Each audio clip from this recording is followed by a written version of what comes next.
Let's now cross live to a joint statement being made by Indian Prime Minister Narendra Modi and German Chancellor Angela Merkel before Modi leaves for Canada. Und vernünftig entwickelt, dass der Einsatz, den wir dort gezeigt haben, auch Früchte trägt und die afghanische Regierung die zivile und gesellschaftliche Entwicklung in Afghanistan friedlich voranbringen kann.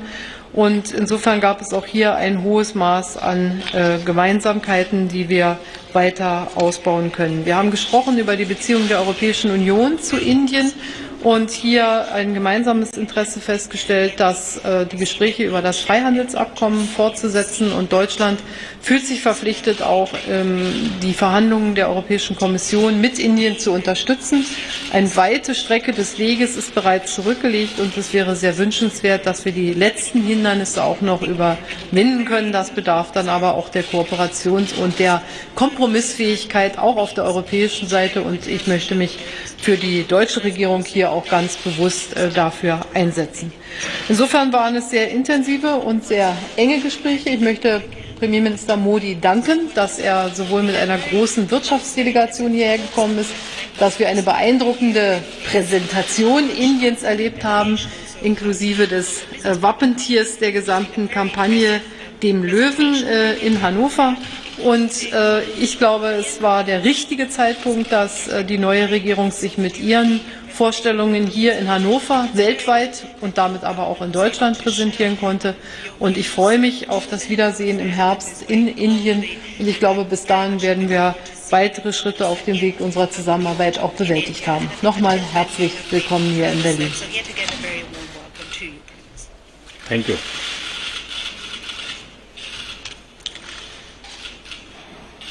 Chancellor Merkel और media के सदस्यों,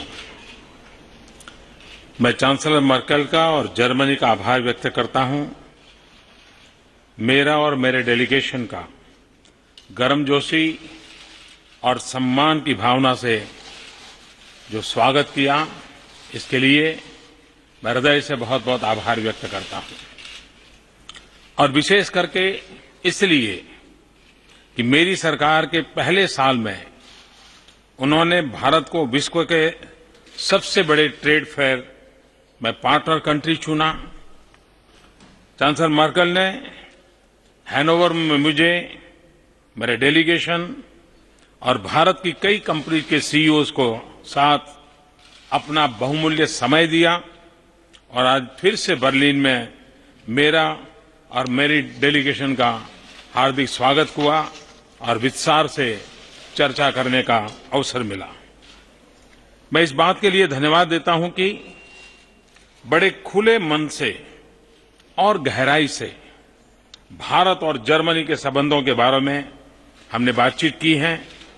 यह उनकी German की हितों पर ध्यान और भारत और जर्मनी के संबंधों के लिए प्रतिबद्धता का प्रतीक है। मैं और उन्होंने कल हैनोवर में भारत के लायन के निमंत्रण को स्वीकार किया और आश्वस्त किया कि जर्मनी के ईगल द्वारा उसका ठोस उत्तर देगी। मेरा विश्वास है कि धरती का राजा लायन और आकाश का राजा ईगल की अच्छी जोड़ी बनेगी। जब मैं पिछली बार बर्लिन आया था तो उस शाम बर्लिन ने वर्ल्ड कप फाइनल में सफलता प्राप्त की थी।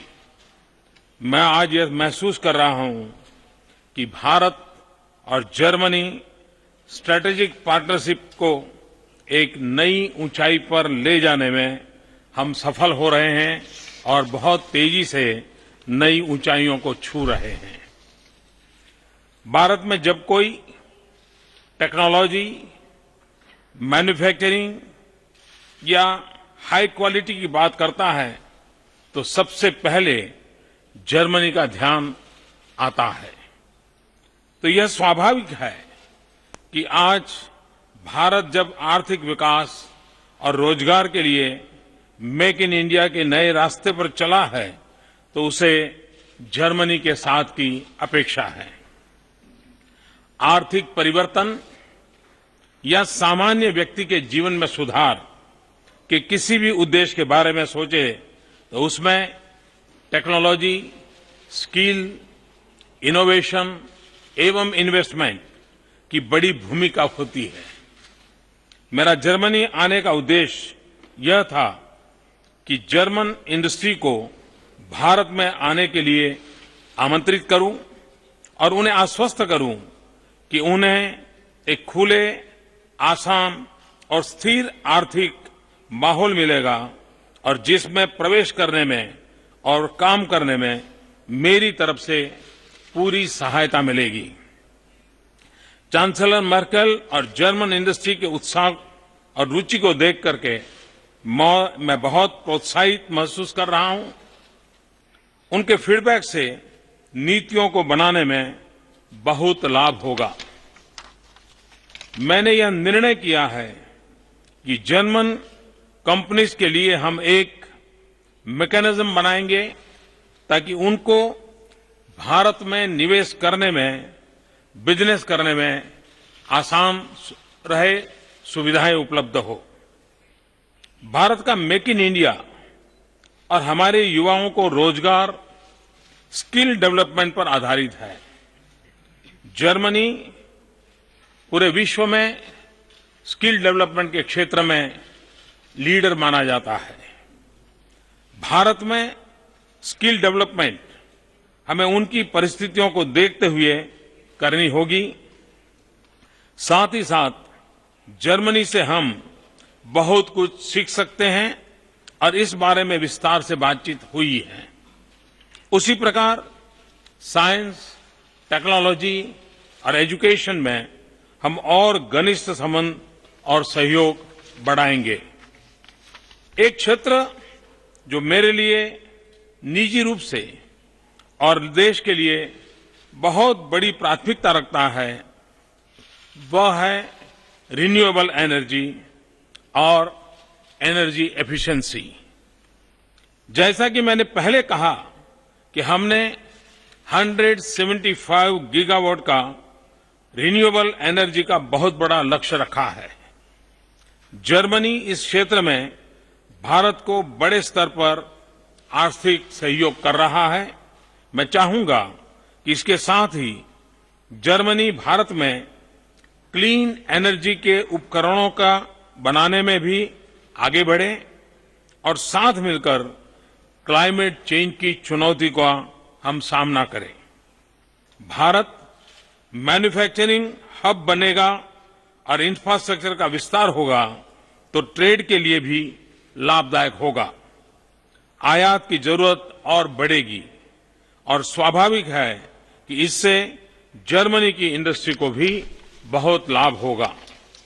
इस संदर्भ में यह भी कहना चाहता हूं कि भारत और European Union broad based trade और इन्वेस्टमेंट एग्रीमेंट पर बातचीत 2 साल से रुकी हुई है।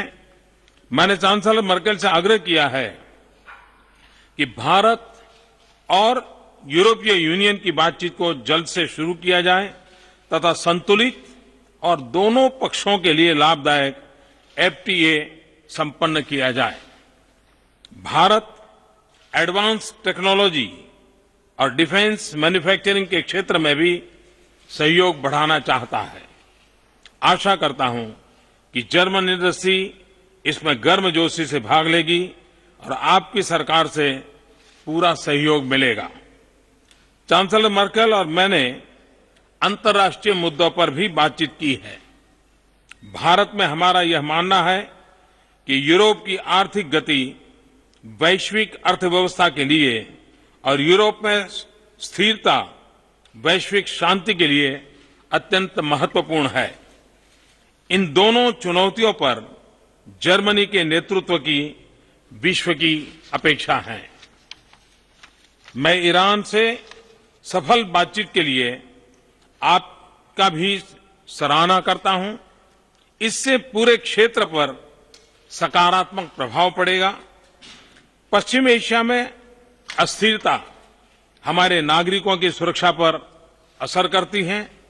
अफगानिस्तान में शांतिपूर्ण और लोकतांत्रिक विकास दोनों के लिए महत्व रखता है। इस शताब्दी में एशिया पैसिफिक क्या दिशा लेता है वह सबके लिए मायने रखता है। आतंक फैल रहा है और नए स्वरूप ले रहा है। इसका खतरा अब विश्व के सभी भूभाग में हम करीब से अनुभव कर रहे हैं। इस वैश्विक चुनौती के लिए व्यापक वैश्विक स्ट्रेटेजी की आवश्यकता है, जिसमें भारत और जर्मनी मिलकर काम कर सकते हैं। आने वाले समय में समुद्री, साइबर और आंतरिक सुरक्षा सभी के लिए चिंता का कारण बन सकता है और इसमें सहयोग बढ़ाना बहुत ही आवश्यक है। मेरा मानना है कि भारत और जर्मनी दोनों देश ऐसे हैं जिसे यूएन सिक्योरिटी काउंसिल में स्थायी सदस्यता का अधिकार है और इससे विश्व भी लाभान्वित होगा। हम दोनों चाहते हैं कि 70वीं वर्षगांठ तक एक उत्तम अवसर बने जिसमें यूएन सिक्योरिटी काउंसिल रिफॉर्म को पूरा किया जा सके। हम दोनों पेरिस में एक सफल COP21 की अपेक्षा करते हैं। अंत में मैं एक बार फिर कहना चाहूंगा कि सफल और उत्पादक यात्रा के लिए मैं आप सभी को विशेष रूप से चांसलर मर्केल का आभार प्रकट करता हूं और अक्टूबर में मैं चांसलर मर्केल की भारत की यात्रा का उत्सुकता से इंतजार करूंगा। बहुत बहुत धन्यवाद। Good afternoon to both of you, sir. My question is addressed to both of you. Meine Frage richtet sich an Sir, you mentioned about terrorism which is spreading. Both of you mentioned about that. Now, terrorism has even reached Europe. We saw an attack in France recently. Now, there are some. It is said that epicenter of terrorism is in South Asia, in our India's vicinity. What do you say? How should India and Germany cooperate in this? And what is the message for those countries who give shelter to terrorism? मैं मानता हूं कि terrorism ये मानवता को लिए एक बहुत बड़ा खतरा है। जो भी मानवतावाद में विश्वास करते हैं, उनकी भाषा कोई भी हो, भूभाग कोई भी हो, परंपराएं कोई भी हो, लेकिन और सभी मानवतावादी शक्तियों ने आतंकवाद के खिलाफ एक स्वर से, एक ही इंटेंसिटी के साथ बोलने की आवश्यकता है, कलेक्टिवली एफर्ट्स करने की आवश्यकता है।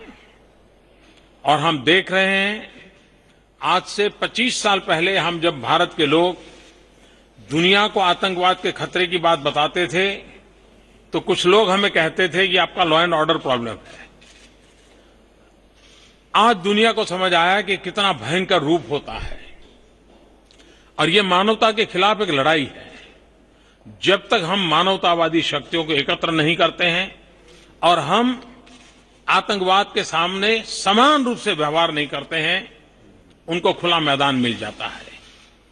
उनको शस्त्र जहां से मिलते हो उस पर से रोक कैसे लगे। आतंकवादियों को शेल्टर देने वाली अगर सरकारें हैं तो उन सरकारों पर दबाव कैसे पैदा किया जाए। जितनी सेंसिटिविटी न्यूक्लियर वेपन को लेकर के हैं, उतने ही आतंकवाद को पनाह देने वाले देशों के प्रति भी होनी चाहिए। अगर ये एक मूड बनता है और हम आतंकवाद को और आतंकवाद को समर्थन करने वालों को आइसोलेट करना, ये हमारी पहली स्ट्रेटेजी होनी चाहिए और दुनिया इस पर गंभीरता से सोचेगी। दूसरा महत्वपूर्ण काम है, यूनाइटेड नेशन में बहुत लंबे अरसे से एक प्रस्ताव चर्चा पर पेंडिंग पड़ा हुआ है, जिसमें आतंकवाद की डेफिनेशन होना बहुत आवश्यक है। मैं चाहूंगा कि जब यूनाइटेड नेशन अपने 70 साल पूर्ण करने जा रहा है, उस रिजोल्यूशन को पारित करें, डिफाइन करें और दुनिया के लोगों के लिए बंधनकर्ता चीजों का रेगुलेशन तैयार करें। तब जाकर के एक प्लेटफॉर्म पर से इस मानवता विरोधी प्रवृत्तियों के खिलाफ दुनिया को एकत्र किया जा सकता है। मैं चांसलर मर्केल के विचारों से परिचित हूं।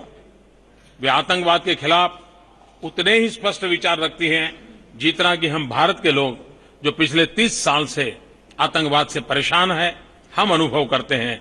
और मैं मानता हूं कि अब पूरी दुनिया जिस प्रकार से आतंकवाद फैल रहा है और अधिक सजग बन करके और साथ मिल करके इस मानवता की रक्षा के लिए काम करेगी।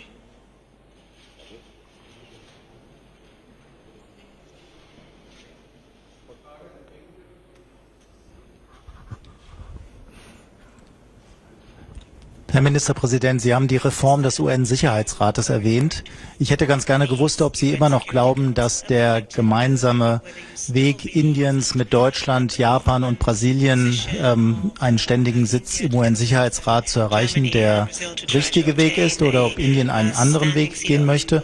Und Frau Bundeskanzlerin, nachdem die Rüstungskooperation eben angesprochen wurde von dem Ministerpräsidenten, hätte ich ganz gerne gewusst, ob denn Deutschland zu einer engeren Zusammenarbeit im Rüstungssektor bereit ist. Die deutsche Industrie hat Sie ja schon aufgefordert, dafür die Exportrichtlinien für Indien zu lockern.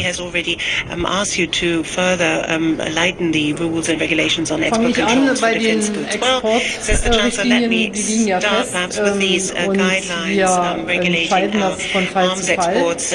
They're in place. We decide this on a case-by-case basis. You know that as regards certain projects, also in the overall the European environment, we already put in a bid. Sometimes aircraft, sometimes submarines. But right now there are no current topical decisions that are on our plate. But we hear the wish of India for cooperation in this sector as well. And we listen to this with an open mind. We have to discuss, but we have to decide on a case-by-case basis, as we usually do. What you may have at the back of your mind, we did talk about a possible working group to discuss export guidelines for dual use, but that I think needs to be looked at separately from defense cooperation and arms exports. There is a working group there, and we've agreed that until the intergovernmental consultations take place, we will have a meeting of that working group to see whether some kind of changes need to be in place. एक विषय जो आपने पूछा है permanent membership security council में आता हूं। आप जानते हैं कि ये वर्ष यूएन के 70 साल हो रहे हैं और पूरा विश्व ये वर्ष प्रथम विश्व युद्ध की शताब्दी का वर्ष से गुजर रहा है। विश्व को मालूम होना चाहिए कि भारत के सैनिक प्रथम विश्व युद्ध में 75,000 से ज्यादा सैनिक शहीद हुए थे और प्रथम विश्व युद्ध में 14 लाख से ज्यादा भारत के सैनिकों को हिस्सा लेना पड़ा था। उसमें भारत का कोई हित नहीं था, भारत की कोई योजना नहीं थी। यूएन के बाद आप देखिए पीस कीपिंग फोर्स, सबसे ज्यादा सैनिक पीस कीपिंग फोर्स में जो राष्ट्र भेजे जाते हैं उनमें एक नाम भारत का है। पीस कीपिंग फोर्स में भी यूएन के मार्गदर्शन में उत्तम से उत्तम कार्य करने के लिए बार बार भारत की सराहना होती है। और भारत जिसका इतिहास और संस्कृति, कभी भी यह वह देश जिसने युद्ध नहीं किया है, आक्रमण नहीं किया है, वो देश जहां अहिंसा के दूत महात्मा गांधी पैदा हुए थे, वो देश जहां गौतम बुद्ध पैदा हुए थे, जहां की संस्कृति परंपरा शांति को समर्पित है, उस देश को अगर यूनाइटेड नेशन में परमानेंट सिक्योरिटी काउंसिल मेंबरशिप न मिले, उसको 70 साल तक उसके लिए इंतजार करना पड़े, तब सवाल उठता है कि शांति पे भरोसा करने वाले, शांति के लिए जीने वाले, शांति जिनके डीएनए में है, ऐसे देश के प्रति अब न्याय होना चाहिए। समय बहुत चला गया है। Thank you. Thank you.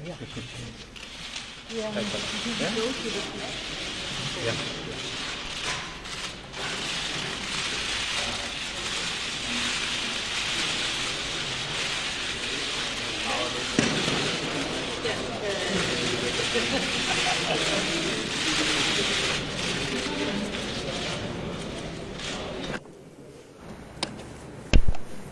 That was Prime Minister Narendra Modi along with German Chancellor Angela Merkel issuing a press statement as Modi's tour to Europe comes to an end. Prime Minister Narendra Modi said that he was looking for greater business and corporate ties with the European Union.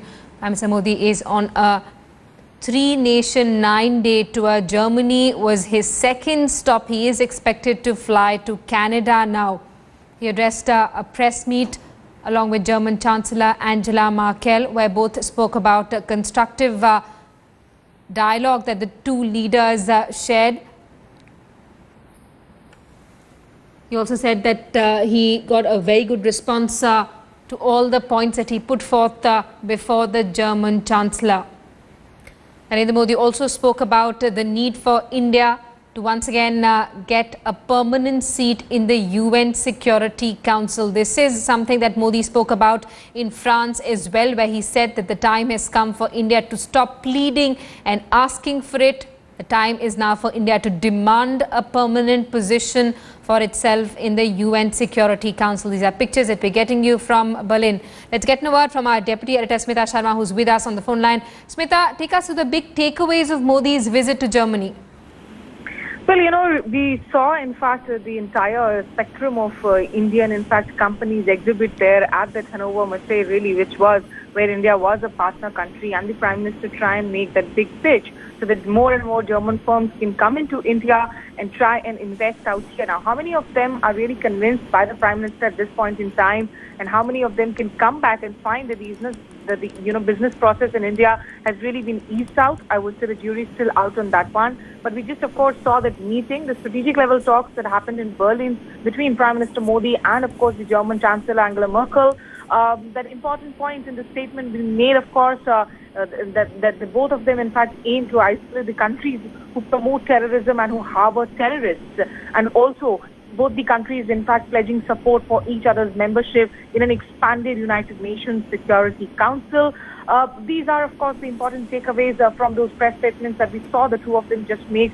In fact, Modi's pitch for manufacturing continued even at this press interaction, where he seemed to suggest that if Indians and Germans can come together, they can form one of the world's most formidable workforce, really. So at this point in time, India, of course, promising a lot to offer to investors who do come into India, but how much of it can be translated into action, we'll have to wait and watch. Right, Smita, as usual, business and security are the two issues that are topping Prime Minister Narendra Modi's agenda. He's once again spoken about the need for India to get a permanent seat in the UN Security Council. See, the UN aspiration, in fact, is a long-found aspiration of India, and there are several countries, in fact, who do support. Yesterday, I was speaking to the Australian Foreign Minister, Julie Bishop, who, in fact, is in India currently and holding that Trend Strategic Framework dialogue with her counterpart, Mrs. Sushma Swaraj. And Julie Bishop categorically stated that in today's day and time, if the UNSC membership were to be expanded, then the one country that definitely deserves a seat would be India. You know, given India's position in an emerging world order, of course. But, these are all, of course, wishful issues. These are things that we hope for, but do they happen anytime soon? It doesn't look like. Will the United Nations Security Council be willing, of course, to expand and accept permanent members on the seat? It doesn't seem like that will be something that will happen soon. You know, you will have countries like China try, of course, to try and block those moves. So clearly, the global, of course, the chessboard that continues, the moves will be made. But for India, it has been, of course, trying to garner up the support for a very long time from each of the countries that even the past prime ministers, in fact, or the foreign ministers have visited so far. Smita, thanks so much for putting these developments in perspective for us. Smita, very rightly saying that this is a diplomatic chessboard that both the leaders are playing on. Of course, India pushing for its own agenda. Prime Minister Modi, remember, is expected to leave for Canada this evening.